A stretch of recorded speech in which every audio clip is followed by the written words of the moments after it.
And like I said, just a straight up continuation. So let's just get in there.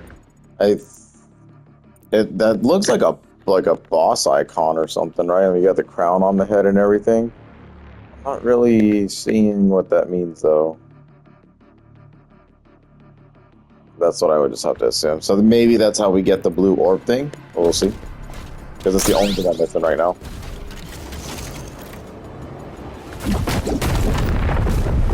I was like, I thought I fucked it up. I jumped right on him.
Demonic leader.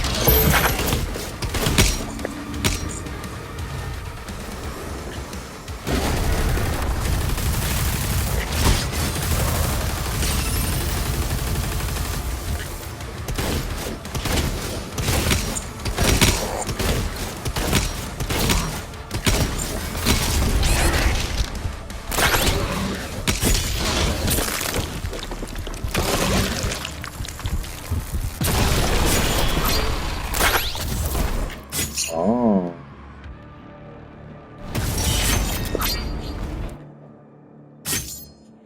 Leaders are special demon variants that are stronger and have unique attacks. Hunt down and defeat leaders to claim their demonic essence. Collecting demonic essence will permanently increase the Slayer's health, armor, and ammo. Oh. So the new rune challenges, I guess.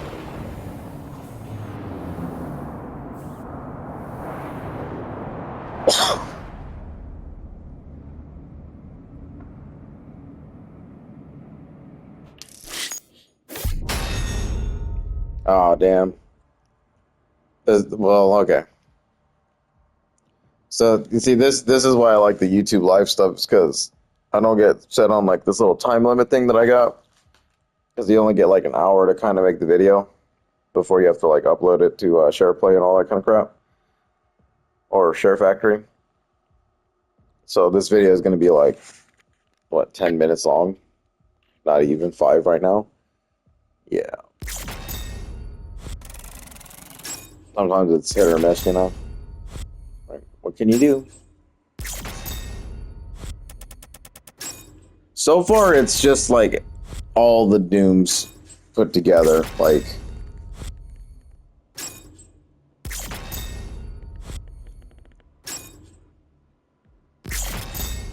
of course, you got your collectibles.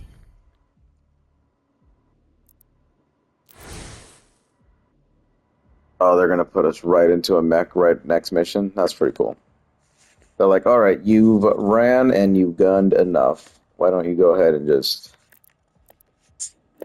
jump into the mech now? But yeah, I mean, it's like a combination of all the Dooms put together. So you have all the collectibles and everything, but the map is so good at helping you find stuff that, you know, it seems like this time around, though, there's not going to be like any kind of map upgrade to like show where everything's at. They probably thought that was a little too handholdy, which it is. I mean, obviously, right? If you want to find secrets, you should find the secrets like we did back in the old days. But Doom has always been about the secrets, so that's nothing very new. But this time around, it seems like they're really like wanting you to, on at least the first playthrough, just kind of hold your shield up everywhere you go, kind of identify those areas, look at the map, kind of problem solve, and see what you can do with it. Doom 2016 was kind of like that in a way, but there was upgrades for the map in the suit dossier that you could upgrade and find out like where every single secret was. Other than that, this one's not showing any signs of that yet. So that's obviously what we want to see. Just like, you don't have to handhold me all the way through it.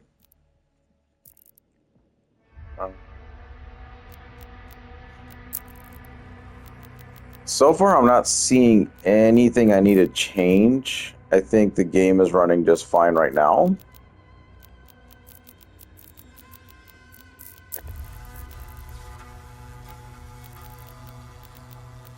I've barely been paying attention to the subtitle stuff. I don't really think I need it that much.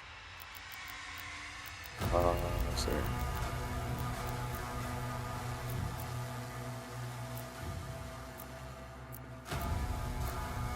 Oh, there we go.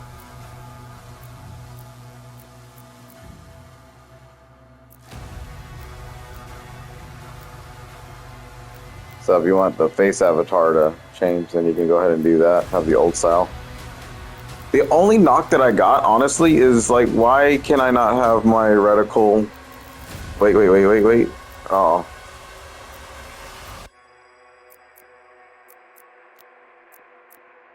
No. Even then. It's like, why can't we have the classic Doom gun in the center thing going on? Like, I kind of want to do that. Just because I've done it on every Doom so far.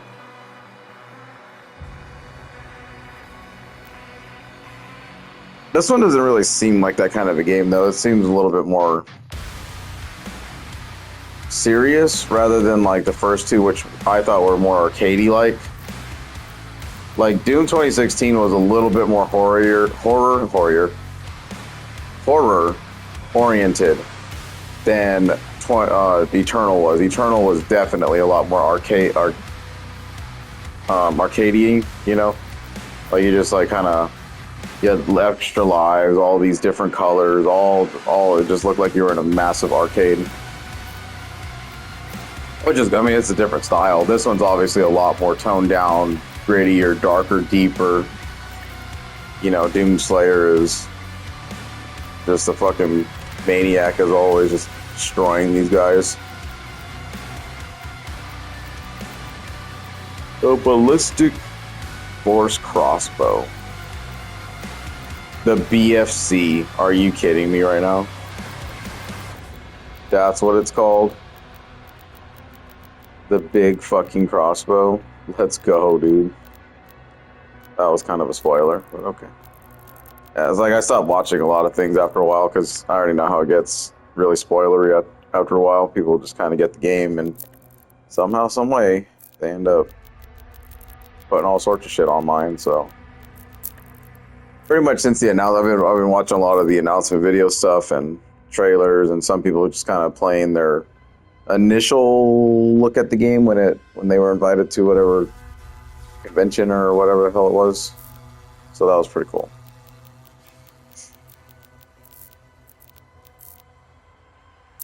Yeah, but a large part of the game is all about just paying attention to your surroundings more than anything.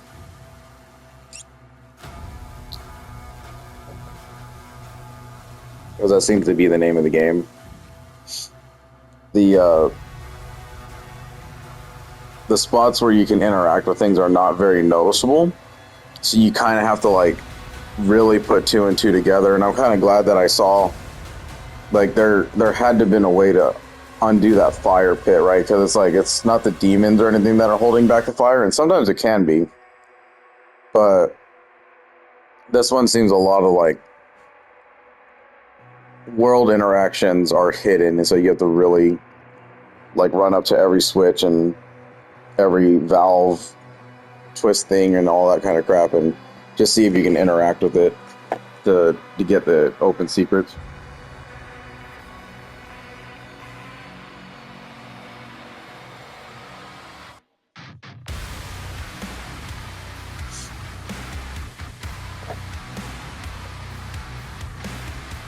I guess what's really interesting to me though is how they're handling the extra life situation.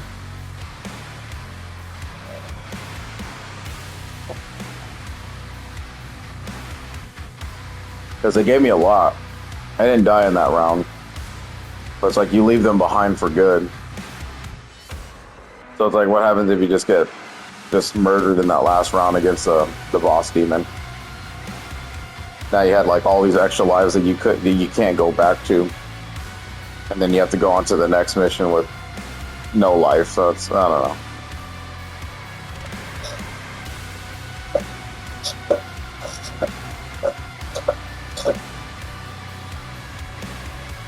I mean, me personally, I wouldn't even have put extra lives into a Doom game because that never really was a thing. Like in classic Doom, you had your 1 HP bar. You lost all your armor, you lost all your HP, you were done, you had to restart. That's how it should be. But granted, with checkpoints and everything nowadays, because you don't want to punish a player for like 50 minutes of work and then straight up destroy them and make them redo an entire mission for a whole hour. That's kind of how you lose people nowadays.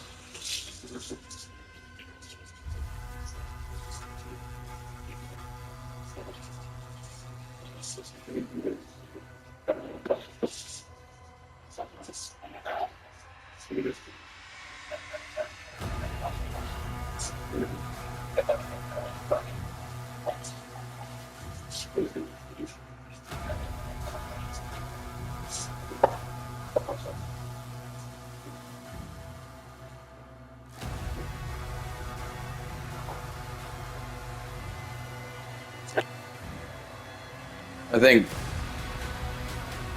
over time there will definitely be like a lot quicker reaction to what you're supposed to do with each demon. And like for me right now, it's like when to throw the shield, when to shield bash. The shooting and everything is pretty much easy as hell. It's kind of, I don't want to say aim assisty, but it's really not hard to hit them. Like you can kind of be pointed off screen a little bit and you'll still take a chunk of them out, and they're dying in almost one shotgun blast for the most part. The bigger demons, they're just the same thing over and over. You just throw the shield at them, let it buzz them down a little bit, and then just hunker down and blow their asses up. That's pretty much it. It's all you got to do with that. So far though, I am enjoying the experience. I know it's going to get a lot harder from here. Right now, it's the pressure units are taking advantage of the early game for sure, because you just don't have a good way of dealing with them just yet, because it's all just machine guns and the one slow shotgun. So it's just like any other Doom game. It's just like you're struggling in the beginning, but then when you get the full arsenal and you're like the most powerful upgraded Slayer you could possibly get, you are just gonna do some insane shit in this game. So right now, kudos to early game struggles. Taking damage all over the place is kind of annoying, but that's just kind of the way it goes in these games. So yeah, but like I said, it's the pressure units you have to really watch out for, because they're running back and forth between you. And when the bigger ones come out, they're just laying down them heavy shots. And like the Mancubus, they are really slow. Even in Ultraviolence, I think they're very slow. They're not shooting their cannons as fast as I thought they would. So maybe in Nightmare, I think that's kind of like the pace that we would see them kind of go a little bit more crazier, I would assume. And then the tinier guys, they're doing their thing. They're just throwing shots at me left and right. The Stalker Imps are a bunch of assholes. They just like to show up and start blasting greens at you. But so far, so good. I think I'm gonna sleep on it and start developing more, like, better combat strategies, because right now it's literally just trying to figure out how to use that saw to its maximum advantage. And that's where I don't really know what to do with it right now, because I want to just want to shield bash everything, just jump backwards and then just shoot at shit. But it's like, as soon as you do that, there's always something behind you. So it's like, I want to take the corners and the walls and just kind of have my back to them and keep everything in front of me, just so I don't have the risk of being attacked from behind. Because once you get encircled, that's where the most damage is coming from. But those pressure units are, they force you out of that habit, because they're attacking you, they're trying to run to the left or right of you, so they twist your camera, and then you lose sight of the bigger demons. So they're doing a real good job. I can see what's going on right now. But we'll get better. We'll have a better strategy coming now. Some of the arenas are pretty giant though, so it makes it a little bit more difficult to kind of keep everything in front of you when it's just massive wide open space. The tinier corridor things and like the smaller buildings, those are pretty fun so far. So yeah, I think I'll just have to keep running more practice sessions, but I'm not gonna jump ahead. So like when I play offline, I'm not gonna jump ahead of where I'm currently at in the playthrough, just because I don't want to like know what I'm doing in the playthrough and then be like, okay, yeah, so then it basically turns into a walkthrough instead of just like a let's play, and that's really kind of not how I do, like, on first time runs type thing, because the whole idea is that I don't know anything about the game. So, you know, we want to keep it at that I don't know anything about the game level, but I do want to keep an additional playthrough on the side just to continue to go, because I think I need a lot more, like, obviously it's going to take a lot more practice, because when I did the Doom Eternal Ultra Nightmare stuff, it took, like, I was deleting save files and everything, and I was just redoing it until I got really good at it, and then I was like, all right, here's the run finally, boom. So, and this is definitely a game that I want to Ultra Nightmare as well, because I've done it with 2016 and I've done it with Eternal, so this one is going to be no different. And right now it's really fun. Like, it really is just trying to get used to the new style of combat that we're trying to go with here. So, yep. And then for the Slayer, we're going to go ahead and go to default now. So it seems like the Atlan's about to get its comeuppance, so that's cool.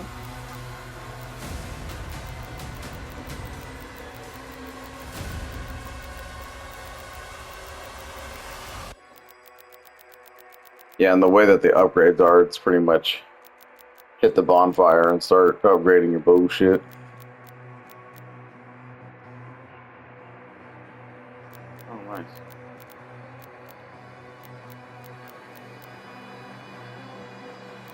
Oh yeah, you see what I'm saying? Jesus.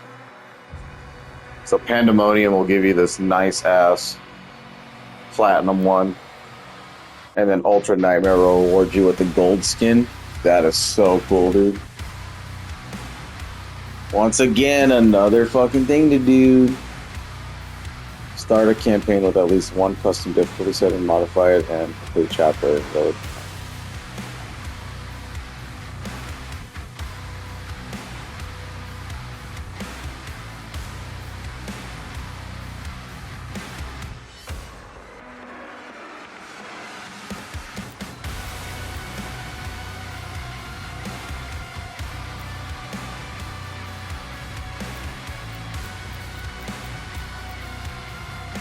Something that I'm not really looking at though are those mission challenges, so I have to really kind of pay attention to that next time.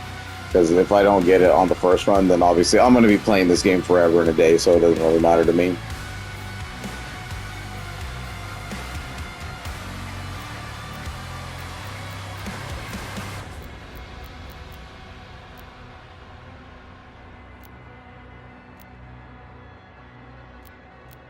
The pulverizer.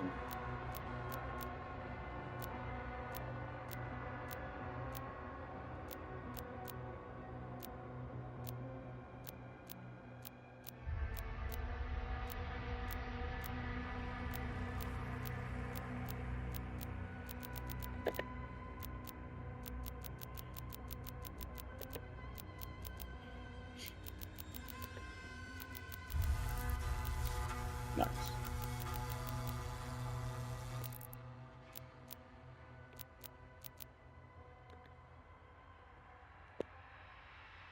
They look so cool.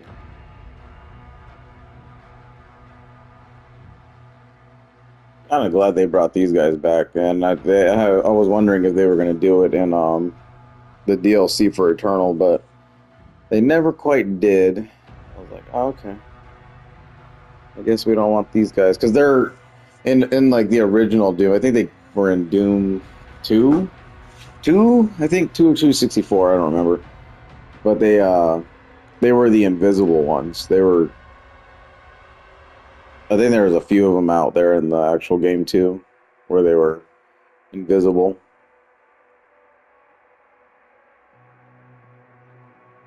They look great though.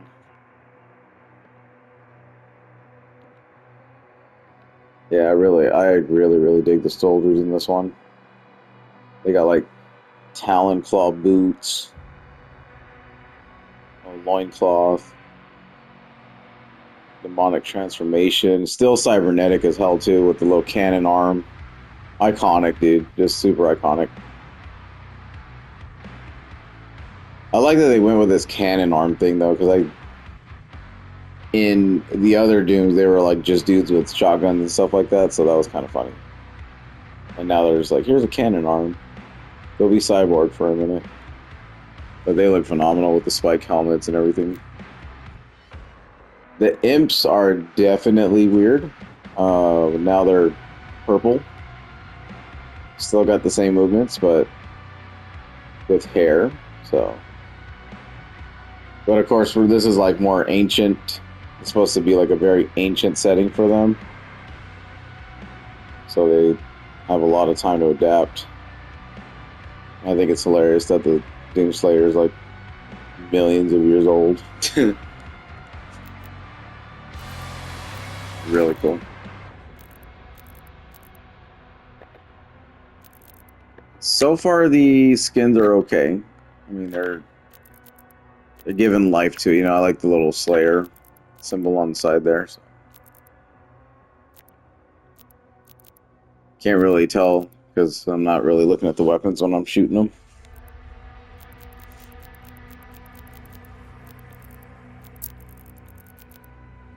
Yeah, very weird though to see the game not